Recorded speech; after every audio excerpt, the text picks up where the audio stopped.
एक बार फिर स्वागत है आप सभी का आपके अपने YouTube चैनल पर, जहां पर मैं लेकर आई हूं आपके लिए एक बार फिर एक नई भर्ती जो कि एमपी राज्य से संबंधित है। तो यहाँ पर हम देखेंगे ये जो वैकेंसी है, जैसा कि आपको स्क्रीन पर भी दिख रहा होगा, आंगनबाड़ी कार्यकर्ता और सहायिका के लिए वैकेंसी, और वैकेंसी काफी बम्पर वैकेंसी है। हाँ, अभी रिसेंट में ही आपने देखा एमपी में महिला सुपरवाइजर की एग्जाम हुई है, जिसमें बहुत ही ज्यादा घोटाले सामने आए हैं। तो मैं उसमें भी आप लोगों को स्टूडेंट्स के रिजल्ट शेयर करूंगी, जिनके 99% ऑलरेडी आप लोगों ने यूट्यूब पर देख लिए होंगे।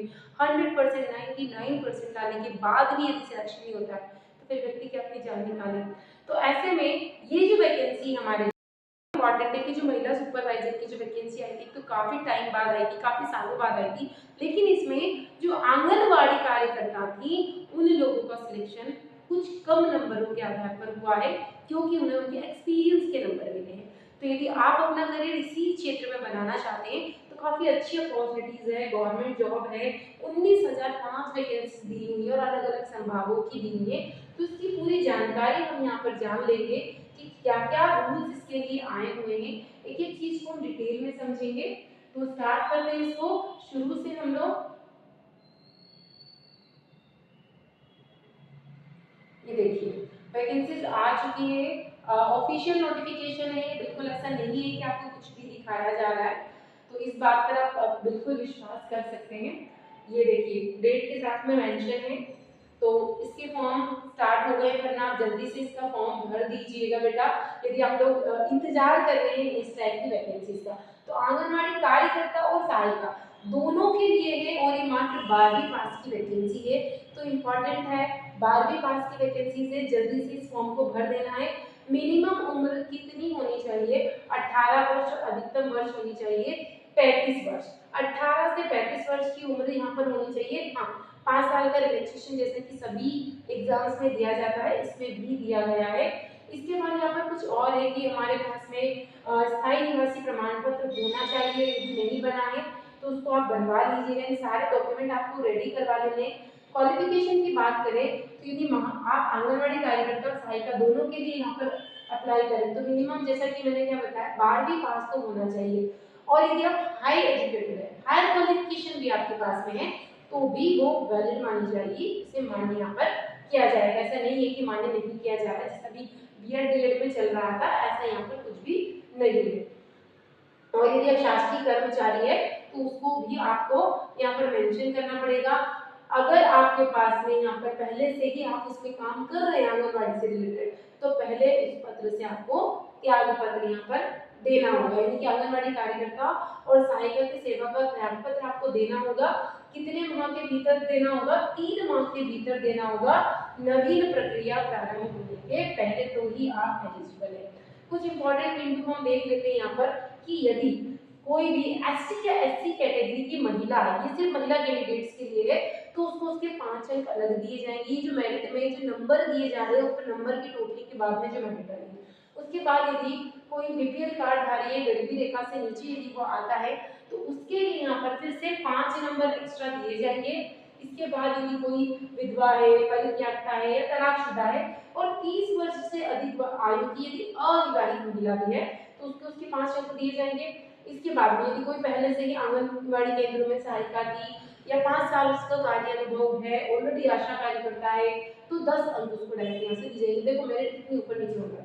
अब बात करते हैं यदि आप में से इनके पास कुछ नहीं है, आप पहली बार फॉर्म भर रहे हैं, आप ओबीसी से जनरल कैटेगरी से आते हैं, तो यदि आपने 12th की हुई है ना, हायर सेकेंडरी कक्षा में जितना भी आपका परसेंटेज है, यदि उसमें आपका 40% है, यदि हम मान लेते हैं कि किसी बच्चे के 12th में 40% है ना, उसके बाद में कक्षा में ड्राफ्ट 40% तक कितने नंबर दिए जाएंगे? उसको 25 अंक दिए जाएंगे।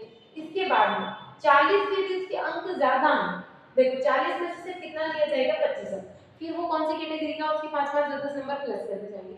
अगर इसके बाद में किसी का 50% है सीधा, तो उसने क्या बोला है कि 40 से जैसे ही अधिक प्रतिशत होगा, कितना बोला है? 40% से अधिक अंकों में प्रत्येक प्रतिशत के लिए 2 अंक, यानी कि सीधा अगर 10% ज्यादा है तो आपके यहाँ पे नंबर ऑलरेडी यहाँ पर ज्यादा होने वाले। प्रत्येक प्रतिशत के लिए आपको क्या दिया जा रहा है? प्रत्येक 2% पर 1 अंक दिया जा रहा है, यानी अब 5 अंक यहाँ पर आपके ऑलरेडी ज्यादा हो जाएंगे, यानी किसी बच्चे की 40% फिर आपके 50% आपको 5 अंक ज्यादा मिल जाएंगे, तो यहाँ से भी आपकी मेरिट पर नीचे हो जाएगी। इसके बाद में ये तो सिर्फ 12th की बात है, यदि आपके पास हायर क्वालिफिकेशन है तो स्नातक या स्नातक से ऊपर होने पे डायरेक्ट 10 अंक, यानी कि आप ग्रेजुएशन आपने किया है तो 10 अंक वो प्लस हो जाएंगे। अब बोनस अंक जैसा कि हमने बात करी कि आंगनवाड़ी कार्यकर्ता है, पहले से किसी के पास में मिनी आंगनवाड़ी केंद्र था, या उस वक्त किसी का आकस्मिक मृत्यु हो गई है सेवा काल के दौरान और उस परिवार की कोई अविवाहित महिला है, विधवा महिला है या बेटी है, तो उसको भी उसके 10 अंक यहाँ पर दिए जाएंगे। इन सबको मिलाने के बाद में यहाँ पर तैयार हो जाएगी मेरिट। तो टोटल जो अंक बनेंगे वो कितने होंगे? 100 अंक। इन 100 अंक में से किस महिला को कितने अंक प्राप्त हुए हैं उसकी मेरिट लिस्ट यहाँ पर तैयार हो जाएगी। इसके बाद में देखिए यहाँ पर सारी चीजें दी हुई है, कितने कितने मानदंड आपको चाहिए, सारी चीजें हमने देख ली थी। एक था आपका कार्यकर्ता के लिए और ये है आपका सहायता के लिए।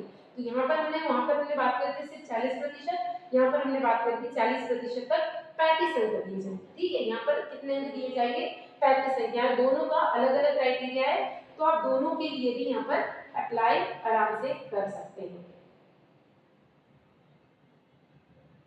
अब जब आपका ये पूरा पैनल तैयार हो जाएगा, उसमें जो सिलेक्शन करेंगे तो ये विकास खंड स्तर पर एक समिति तैयार होगी, जिसमें कौन कौन रहेगा? वहाँ का राजस्व अधिकारी रहेगा, परियोजना अधिकारी रहेगा और उस शहर के उस ग्रामीण क्षेत्र के कुछ अधिकारी रहेंगे, वो सब मिलकर इस समिति के सदस्य बनेंगे और फिर वहाँ पर मेरिट लिस्ट तैयार की जाएगी।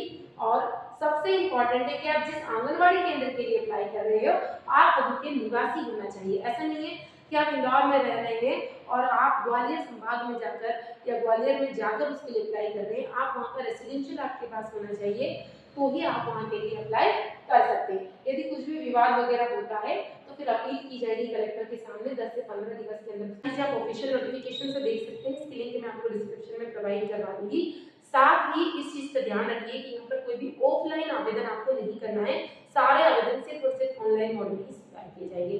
तो ऐसी इंपॉर्टेंट जानकारी लगातार आपको आपके इस YouTube चैनल पर मिलती रहेगी, तो चैनल को सब्सक्राइब जरूर कर लीजिएगा, नोटिफिकेशन ऑन कर लीजिएगा, कोई डाउट क्वेरी है तो कमेंट कीजिएगा। थैंक यू, मिलते हैं अगले वीडियो में।